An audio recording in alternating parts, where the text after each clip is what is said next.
రామనీలమేఘశ్యామ కోదండ రామ రఘుకులాబ్ధి సోమ పరంధామ సార్వభౌమ నీలమేఘశ్యామ రఘురాం రాం రాం రఘురాం జయ రాం రాం రాం జయ రాం. సీతాదేవితో సంభాషణ. అమ్మా, రామచంద్రమూర్తి బాణాలు వేస్తున్నా వాడి శిరస్సులు మళ్ళా మొలుస్తున్నాయి తల్లి. రహస్యం ఇది. ఈ రావణుని యొక్క కుక్షిలో అమృత కలశం ఉన్నది. ఈ అమృత కలశం ఉన్నంత వరకు వాడు చావడు. కానీ యుద్ధానికి బాణాలు వేయటానికి కోడ్ ఆఫ్ కాండక్ట్ అని ఉంటుంది. ఇక్కడ బాణం వేసి కొట్టరాదు గుండె మీద. రామచంద్రమూర్తి అలా చేస్తారా? అక్కడ వాడికి అమృత కలశం. కానీ ఇంతటి దుర్మార్గుడు వాడు బ్రతికి ఉండటానికి లాభం వీల్లేదండి. వాడిని ఎలాగైనా చంపచ్చు. ఆ రహస్యం తెలుసుకుని ఆయనకి తెలీదా? చూడండి, విభీషణుడు ప్రభు బాణ వేసి కొట్టండి అన్నప్పుడే బాణం వేసాట పరమాత్మ. ఆ తర్వాత అన్నగారు కదండి, బాధపడతాడు కదా. విభీషణుని యొక్క అనుమతితో అనుజ్ఞ పరమాత్మ బాణప్రయోగం చేసి గర్భంలో ఉన్న అమృత కలశాన్ని కొట్టేస్తాడు. అప్పుడు నేల కూలిపోతాడు. భక్తవత్సల భగవానికి జై. వాని యొక్క 10 తలలు కింద పడిపోతాయి. కాటే బహుత బడే పుని జిమి తీరథ కరి పాప. చాలా చక్కని ఉపమానాలు తులసి రామాయణంలో. బాణాలు వేసి కొడుతున్నా కూడా కింద పడ్డ తలలు మళ్ళీ ఎలా మొలుస్తున్నాయి అంటే ఉపమానం. తీర్థయాత్రలకి వెళ్ళి ఆ పుణ్యక్షేత్రాలు ఉంటాయే అక్కడ కూడా పాపం చేయటం. పుణ్యక్షేత్రాలలో పాపం చేస్తే ఆ పాపం ఇబ్బడి ముబ్బడిగా ఎలా పెరుగుతుందో శిరస్సు కొడుతుంటే మళ్ళీ ఇంకా శిరస్సు పుడుతుందట. అట్లా చూడండి, శిక్షణ. పురాణాలు రామాయణ ఇతిహాసాలు అందుకు వినాలే. యాత్రలకు వెళ్ళి పుణ్యక్షేత్రంలో కూడా నువ్వు పాపం చేస్తే, ఎక్కడైతే ఉంటామో మన నివాసం అక్కడ పాపాలు అక్కడికి వెళ్ళి పోగొట్టుకోవాలి. కానీ అక్కడ కూడా నువ్వు పాపపు ఆచరణ చేస్తే ఏమవుతుంది? అవి ఎంత గట్టిపడతాయి ఆ పాపాలు. అంచేత అలా ఉదాహరణ చెప్పారు. నాభికుండ పీయూష బసయాకే నాథ జిఅత రావణ బల తాకే. తల కొడితే మరొక తల ఎలా మొలుస్తున్నది అంటే, జీవులకి ఒక కోరిక పుడితే ఆ కోరికని ఏదో రకంగా కింద మీద పడి ఆ కోరిక తీర్చుకుంటే అంతటితో ఆ కోరికలు పుట్టకుండా ఉంటాయా అంటే మళ్ళీ ఇంకో కోరిక పుడుతుంది. జీవునికి కోరిక తీరితే ఎలా మరొక కోరిక పుట్టుకుంటూ వస్తుందో, రావణాసురుని తల కొడితే ఇంకో తల వచ్చేస్తుంది. ఆ తలలు అలా రావటం ముఖ్యం కాదండి, అది కథ. మన సాధనలో ఒక కోరిక తీరుస్తుంటే మళ్ళా కోరిక వస్తుందా లేదా, ఇది తత్వం. అలా పుడుతూనే ఉంటే ఎక్కడొక్కడ మనమే పూర్ణ విరామం, ఫుల్ స్టాప్ అంటారు. అలా విరామం పెడితేనే, లేకపోతే ఆ కోరికలు పుడుతూనే ఉంటాయండి. అందువలన ఆ విధంగా ఏమి కాన్సెప్ట్లు అండి రామకథలో. నాభికుండ పీయూష పావకాస్త్రేణ సంయోజ్య నాభిం వివ్యాధ రక్షస. ప్రభు రామచంద్రుడు పావకాస్త్రాన్ని సంధించారట, అంటే ఆగ్నేయాస్త్రం. ఆ అగ్ని అస్త్రము వాని యొక్క గర్భంలో ఉన్న అమృత కలశంలో ఉన్న అమృతాన్ని ఈ అగ్ని శుష్కింపచేసింది, ఎండగట్టింది. అది ఎండిపోయింది, ఖాళీ అయిపోయింది. వాడు కింద పడిపోయి మరణించాడు. విషయభోగాలు అనుభవించిన కొద్దీ, వాటి మీద కాంక్ష పెరిగే కొద్దీ ఎలా పెరుగుతూ ఉంటాయో, కాటే బహుత బడే పుని జిమితీరద్ కర్ పాప. అంచేత రామాయణం, తులసి రామాయణం పదే పదే చదువుకోవాలి, పదే పదే వింటూ ఉండవాలి.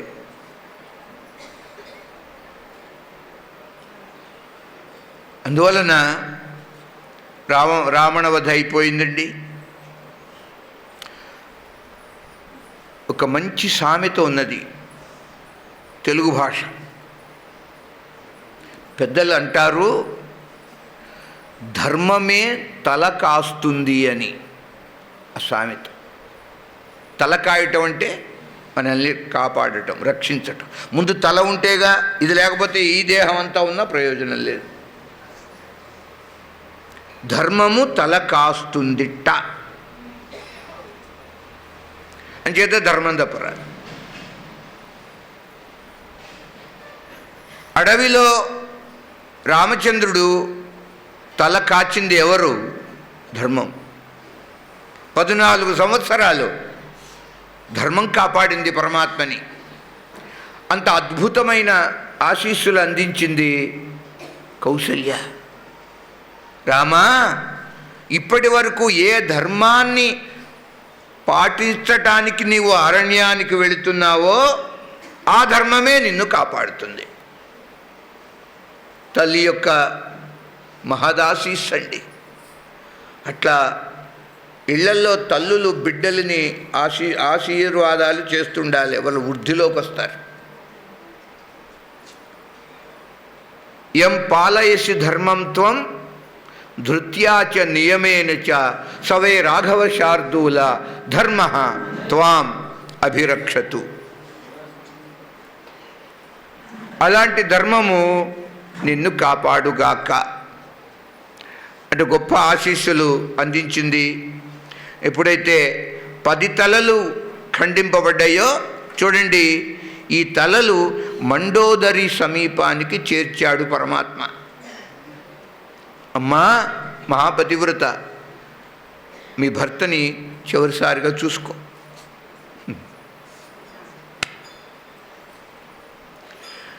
20 భుజాలు, 10 తలలు. చూడండి, 30 అస్త్రములు పరమాత్మ ప్రయోగించారటండి. 31వది వాడిని చంపేసింది. ఎందుకలాగా? 30 భుజాలన్నీ వాడికి, ఒక తలకి 2, 10 తలలు, 20 భుజాలు, తలలు 10, టోటల్ 30 బాణాలు వేశాడు. 31వ బాణము అమృత కలశం. ఇక రామార్పణమైపోయాడు, రామాంకితం. శ్రీరామచంద్ర భగవానికి జయ. అంత జయ జయ ధ్వానాలు మిన్ను ముట్టినై. జయ జయ రాజా రాముకి, జయ లక్ష్మణ భగవానికి. అట్లా జయ జయ ధ్వానాలు. పరమాత్మ రావణునికి ఉత్తమ గతి ఇచ్చాడట. ఎందుకంటే తన చేతిలో మరణించాడుగా. పశ్యత్సు సర్వభూతేషు రామమేవ ప్రవిష్టవాన్. సమస్తమైన చుట్టూ ఆ యుద్ధరంగంలో ఉన్న భూతములు అవన్నీ చూస్తుండగా ఆశ్చర్యంగా రావణుని యొక్క జ్యోతి పరమాత్మలో లీనమైపోయిందండి. భర్త శిరస్సు మండోదరి చూచి మూర్ఛపోయింది. చెలికత్తెలు ఉన్నారు, మహారాణి కదా, వారు కింద పడిపోయిన పట్టరాని పట్టమహిషి లేవనెత్తారు. తల ఇక్కడ పడ్డది, మొండెం ఎక్కడో ఉంది యుద్ధరంగంలో, అక్కడికి తీసుకొచ్చారు. మండోదరిని దేహం మీద పడి గుండెలు బాదుకుంటున్నది, ఏడుస్తున్నది. నాథ, బ్రహ్మాది దేవతలు కూడా నిన్ను సేవించేవారే, అలాంటిది ఇట్లా పడిపోయావు నువ్వు. గొప్ప మాట ఉంటుంది మండోదరి. గతంలో ప్రారంభంలో నీవు నీ ఇంద్రియములను జయించావు. నీ చేత జయింపబడి ఓడిపోయిన ఇంద్రియాలున్నాయే, నీ మీద కక్ష కట్టినాయి. కక్ష కొద్దీ, హరే దుర్మార్గుడా, మమ్మల్ని నువ్వు ఓడగడతావా అని ఆ ఇంద్రియాలు ఇప్పుడు నీ మీద పగ సాధించినాయి. ఆ ఇంద్రియాలకు నువ్వు లొంగిపోయావు కదా, అందుకే నీకింత దుర్మరణం. ఇంత గొప్ప మాట అండి అది. జీవుడు ఇంద్రియాలని జయిస్తే ముక్తి, ఆ ఇంద్రియాలే మనల్ని జయిస్తే సంసారం. అందువలన అలా అంటూ రోధిస్తున్నది మండోదరి. సాటి దైవమా వేగ బ్రోవవే. మహామహా వాళ్ళే సగుణాన్ని అర్థం చేసుకోలేరండి. సగుణ బ్రహ్మ ఏమి లీలలు, లేకపోతే భగవంతునికి మూర్ఛ ఏమిటండి, లక్ష్మణస్వామి కింద పడిపోవటం ఏమిటి, లీలలు ఇవి. చాలా కష్టం అర్థం చేసుకోవటం.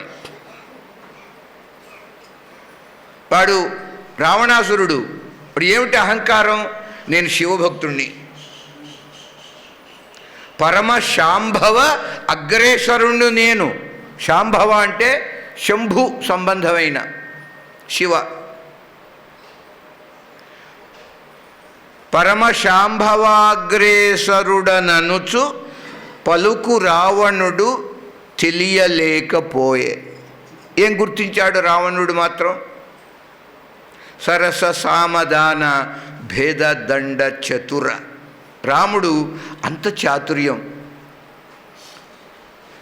స్వామివారు అన్నారు, విభీషణ, మీ అన్నగారికి నువ్వు అగ్ని సంస్కారం చేయమన్నారు, దహనం.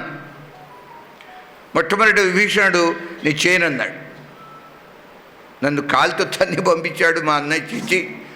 అప్పుడు అన్నాడు పరమాత్మ, విభీషణ, మనిషి బ్రతుకున్నంత వరకే విరోధం, పాడిపోయిన తర్వాత నీవు ఎవరితో విరోధం పెట్టుకుంటా? మరణాంతాని వైరాణి నివృత్తం నః ప్రయోజనం క్రియతామస్య సంస్కార అన్నాడు. నీకు ప్రయోజనం తీరిందే, నీ కార్యసాధనం నెరవేరిందే, రావణ వధ చేశావు నేను, కనుక నువ్వు లంకా నగరానికి పట్టం కట్టబోతున్నా, నీకు నేను అంతిమ సంస్కారాలు చేయమన్నారు. ఆనందంగా విభీషణుడు అన్నగారికి దహన సంస్కారం చేశారండి. అట్టి సమయంలో ఏషాతే రామ వైదేహి పాపమస్యాం న విద్యతే అన్నారు. విభీషణుడికి వెంటనే పట్టాభిషేకం చేశాడు పరమాత్మ. అందరు వానరుల మధ్య తన అన్న మాట నిలబెట్టుకున్నాడు రామచంద్రుడు. విభీషణుడు అన్నారు, మహానుభావ, మా లంకలోకి రండి అన్నాడు. ఏమన్నాడు స్వామి? ఇంకా మాకు అరణ్యవాసం దీక్ష ముగియలేదు కనుక మేము ఏ గ్రామంలోకి, ఏ పట్టణంలోకి, ఏ నగరంలోకి రాము. అదండి నియమం. ఏదో ఒక నియమం పెట్టుకోవాలంటే అది తప్పరాదు. చేత పరమాత్మ లంకా నగరంలోకి కూడా వెళ్ళాల, బయట ఉండిపోయారు. అట్టి సమయంలో బ్రహ్మదేవుడు స్తోత్రం చేశారండి అద్భుతంగా. అదే సమయంలో రావణవధ అయిన తర్వాత విభీషణ పట్టాభిషేకం అయిన తర్వాత దశరథ మహారాజు చెప్పుకున్నాగా స్వర్గలోకంకి వెళ్ళాడుగా ఆయన. ఆ స్వర్గలోకంలో ఉన్న దశరథ మహారాజు విమాన ఆరూఢుడై రామచంద్ర దర్శనానికి వచ్చారట. ఇంకా వారికి వాసన పోల, పుత్రప్రేమ కదండి, హా రామ హా రామ అంటూ ప్రాణం కదా, చేత రామదర్శనానికి వచ్చారట. మళ్ళీ వాసన అలా ఉంటుంది. వాసుదేవుని వాసన గొప్పది. ప్రపంచ వాసన జన్మను మళ్ళీ జన్మలు కలిగిస్తుంది. వాసనాద్ వాసుదేవస్య వాసితం భువనత్రయం సర్వభూత నివాసోసి వాసుదేవ నమోస్తుతి. వాసుదేవా. అందువలన దశరథ మహారాజు రామదర్శనం కొరకు స్వర్గలోకంలో నుంచి విమాన ఆరూఢుడై వచ్చారు. కుమారులు ఇద్దరు రామలక్ష్మణులు నాన్నగారి పాదాలకి వందనం చేశారు. రాముడు అప్పుడు తండ్రికి జ్ఞానం ఇచ్చారట. మహానుభావ, మీరు నా జన్మకు కారణమయ్యారు, మీ కృతంగా ఈ లోకంలోకి నేను మనిషిగా వచ్చా, దానికి ప్రతిఫలంగా జ్ఞానం. అలా అన్నారు పరమాత్మ. అంతే, వారికి ముక్తి కలిగింది. తర్వాత దేవేంద్రుడు వచ్చారు. జానకి లక్ష్మణ సమేతుడుగా రామచంద్రమూర్తికి పాదాభివందనం చేశాడు ఇంద్రుడు. మహానుభావ, పరమాత్మ అన్నారు, ఇంద్ర, ఈ భీకరమైన రామ రావణ యుద్ధంలో అనేక మంది వానరాలు భల్లూకాలు చనిపోయినాయి, వాటి అన్నిటినీ బ్రతికించు అన్నాడు పరమాత్మ. ఆ పని ఎవరికి అప్పగించారు? ఇంద్రునికి. ఇంద్రుడు స్వర్గలోకంలో అమృతం ఉంటుంది కనుక ఆ అమృతాన్ని కురిపించి వారందరినీ బ్రతికించారట. మళ్ళీ అంత అనుగ్రహం పరమాత్మ. కోరిక తీర్చారు పరమాత్మ. అమృత వృష్టి అలా కురిపించి వానర రాక్షస సైన్యాలపై సమంగా ఆ అమృత వర్షం కురిపించారు. వారందరూ బ్రతికారు, వానర భల్లూకాలు. ఎందుకని? అలా వచ్చిన వారు దేవతా అంశాలు, వారు ఆయా దేవతలుగా మారిపోయి వెళ్ళిపోతారు ఇంకా స్వర్గలోకానికి. రామావతారం ప్రయోజనం తీరిపోయిన తర్వాత ఆ విధంగా వారందరూ ఆనందంగా. చూడండి, శివభగవానుడు వచ్చాడు, పార్వతీ సమేతంగా భగవంతునికి నమస్కరించారు. వానరులు భల్లూకాలు అన్నారు, అయ్యా మీరు మీ తావులకు వెళ్ళిపోండి అన్నాడు స్వామి. వారు చిన్నబుచ్చుకున్నారు ముఖం, దుఃఖపడి, ఏమిటి స్వామి వెళ్ళిపోమ్మంటారు మీరు? ఎందుకు వెళ్తాం? మేమంతా అయోధ్యకు వస్తాం, మీ పట్టాభిషేక ఉత్సవాన్ని కనులారా చూస్తాం, మాకు అదృష్టం కలిగించవా? అలా అన్నారటండి. పరమాత్మ తథాస్తు అన్నాడు. ఈ విధంగా ఇంకొక కోరిక కోరాడు స్వామి. విభీషణ, మీ లంక చాలా సంపద ఉన్నది కదా నీ దగ్గర, ఐశ్వర్యం, ఏం చేసుకుంటా అంత ఐశ్వర్యం? పాపం ఈ వానర యోధులు, ఈ భల్లూకాలు నా కోసం ఎంత శ్రమపడ్డాయి ఇప్పటి వరకు. పైగా మాకు తెలుసు. ఏం తెలుసు అన్నాడు విభీషణుడు. మీ అన్నగారు కూడబెట్టిన సంపద ఉందే, అదంతా అక్రమ సంపద అన్నాడు. అధర్మం.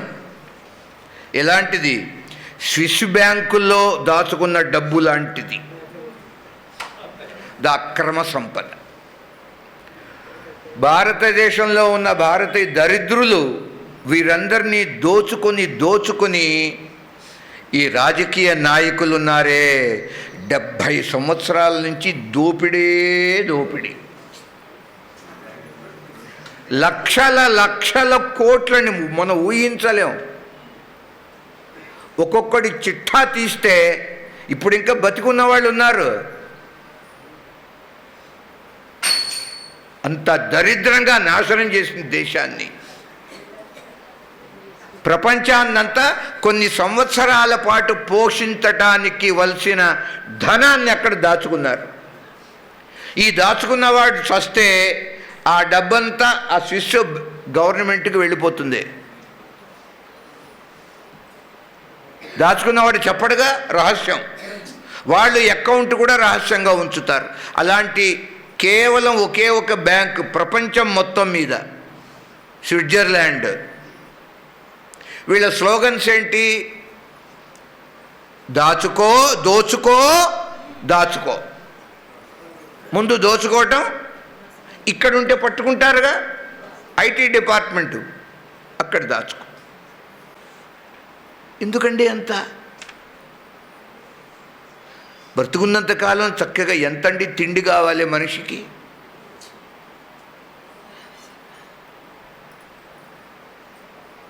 కనుక రామచంద్రుడు అన్నాడు, విభీషణ, మీ అన్నగారు దాచిపెట్టాడు లంకలో, అదంతా అక్రమ సంపాదన అన్నాడు.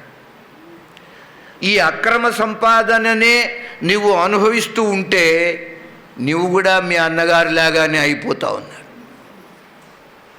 ఖబర్దార్. భయం వేసింది విభీషణునికి. ఏంటి ఇలా అంటున్నారు స్వామి? ప్రభు ఏం చేయమంటారన్నారు. ఆ సంపాదన ఈ వానరులకి భల్లూకాలకి పంచిపెట్టు అన్నాడు. అప్పుడు నీవు ప్రశాంతంగా ఉంటావు నీ జీవితం. ఏం చేస్తా? దాచుకునేదంతా అక్రమ సంపాదన. పరమాత్మ కావాలి అని విభీషణునికి ఉపదేశించి ఆ సొమ్ము అలా పంచిపెట్టేటట్టుగా చేశాడు భగవంతుడు. భక్తవత్సల భగవానికి జై. చూడండి, విభీషణుడు పరమాత్మని లంకలోకి రమ్మన్నా కూడా ఆయన అంగీకరించల. ఎందుకని? 14 సంవత్సరాల అరణ్యవాసంలో ఒక్కరోజు మిగిలింది. ఈ ఒక్కరోజు గడిచిపోతే భరతుడు ఉండడింకా. ఒకే మాట అన్నాడు, నేను అగ్నిప్రవేశం చేస్తా, సూర్యోదయం అయ్యేలోపు మీ దర్శనం మాకు రావాలి. అంచేత పరమాత్మ అన్నారు, మేము ఇప్పుడు రాం, తర్వాత వస్తే చూద్దాం, అవసరాన్ని బట్టి, అవకాశాన్ని బట్టి. ఆ విధంగా లంకలో ఉన్న సంపద అంతా కూడా పరమాత్మ పంచిపెట్టేటప్పటికీ అందులో ఉన్న దోషం పోయి అది పవిత్రమైంది. ఎప్పుడు కూడా ఇంట్లో ఉన్న ధనము అపవిత్రమైతే అది పవిత్రం కావాలి అంటే దాన ధర్మాలు చేస్తే పవిత్రమవుతుంది. అదే ఇక్కడ చెప్తున్నారు రామాయణంలో. ఆ విధంగా లంకా అధిపతి అయ్యాడు విభీషణుడు. అప్పుడు పుష్పక విమానం అక్కడి నుంచి బయలుదేరుతారండి. సీతారామ లక్ష్మణులు వీరందరూ మేము చూస్తూ ఉన్నారుగా పట్టాభిషేక మహోత్సవాన్ని. అప్పుడు రామచంద్రమూర్తి, హనుమ, లక్ష్మణ, మీ వదిన గారిని తీసుకురండి అన్నారు. అశోకవనంలో ఉన్నది కదా. అమ్మా బయలుదేరి వచ్చింది ఆమె. ఉన్నతమైన సింహాసనం ఒకటి ఏర్పాటు చేశారు. అమ్మవారికి అగ్ని పరీక్ష. ఎంత బాధపడ్డారో అందరూ. కానీ ఎందుకు ఈ అగ్ని పరీక్ష? ఏ వాస్తవమైన సీతాదేవి అగ్నిలో ప్రవేశించింది అని చెప్పుకున్నాం కథలో. అట్టిది నిజ రూపం ఆ సీతమ్మ బయటకు వచ్చింది. ఈ మాయా సీత ఉన్నదే అగ్నిలో ప్రవేశించింది. పునః అప్పుడు అగ్నిహోత్రుడు ఆ తల్లిని తీసుకొచ్చి, మహానుభావ, ఈమె యొక్క శీలానికి నేనే సాక్ష్యం అన్నారు. అందువలన సీతాదేవి యొక్క సౌశీల్యం పరమాత్మకి తెలిసినా కూడా లోకానికి తెలియాలిగా. అగ్ని పరీక్ష జరిగింది లంకలో. అయినా సరే అయోధ్యకి వచ్చిన కొంతకాలానికి ఒకడు ఆ మాట అననే అన్నాడు.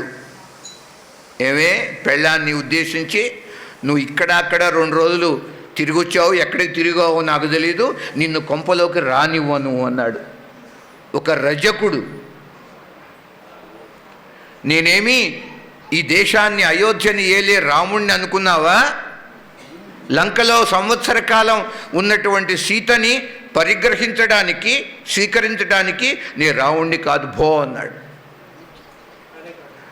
అక్కడి నుంచి ఉత్తరకాండ ప్రారంభమవుతుంది. లవకుశ జననం ఇవన్నీ కూడా. కనుక రామచంద్రమూర్తి జయ జయధ్వానాల మధ్య పుష్పక విమానాన్ని అధిరోహించారు. బయలుదేరి వస్తున్నది ఆఘాల మేఘాల మీద అయోధ్య నగరానికి.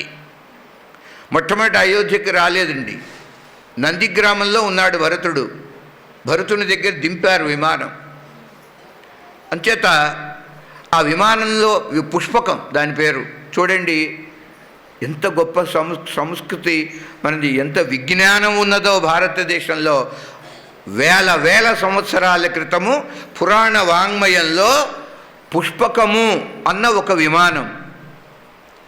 భాగవతం 3వ స్కంధంలో కపిల భగవానుని యొక్క అవతారానికి మూలభూతంగా ఉన్న దేవహూతి, కర్దమ ప్రజాపతి, కర్దమ దేవహూతులకి పరమాత్మ కపిలుడై అవతరిస్తాడు, జ్ఞానబోధ చేస్తాడు. అట్టి కర్దముడు తన యొక్క యోగశక్తి చేత ఒక విమానాన్ని సృష్టించాడు. దాని పేరు కామగ విమానం.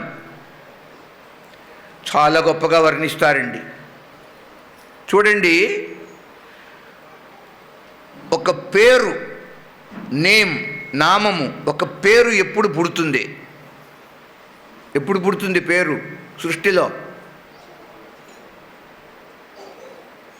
చెప్పండి, పేరు ఎప్పుడు పుడుతుంది? नाम कब पैदा होता है? ముందు రూపం పుట్టాలి. రూపం పుట్టిన తర్వాత నామం వస్తుంది. ఒక వస్తువు ఉండాలి. వస్తువు పుట్టిన తర్వాత